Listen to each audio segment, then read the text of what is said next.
একজন বিয়ে করে দিন দিন বন্ধুদের মাঝ থেকে হারিয়ে যাচ্ছে, আর একজনের বাসায় বিয়ের কথা চলছে, সেও আর সময় মতন আসলো না। কত করে বললাম তাদের আত্মীয়র মধ্যে আমাকে বিয়ে দিক। এরকম সুন্দর সুদর্শন খাটো খোটো সাহসী মরদ কোথাও পাবে নাকি? একবার বিয়েটা করুক না, বুঝবে কত ধানে কত চাল।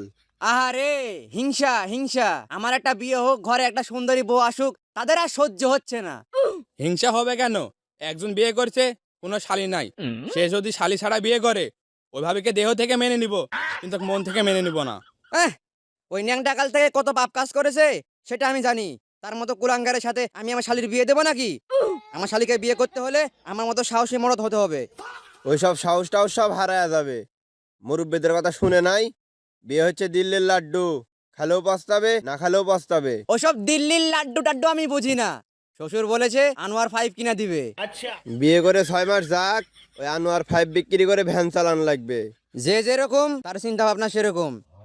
বিয়ের ডেট ঠিক করতে যাব, 5 জনকে নিয়ে যেতে বলছে। তারা 2 জন গেলে বেশি হয়, বন্ধু হয় না বলতে পারি না। লজ্জা না থাকলে আসুক।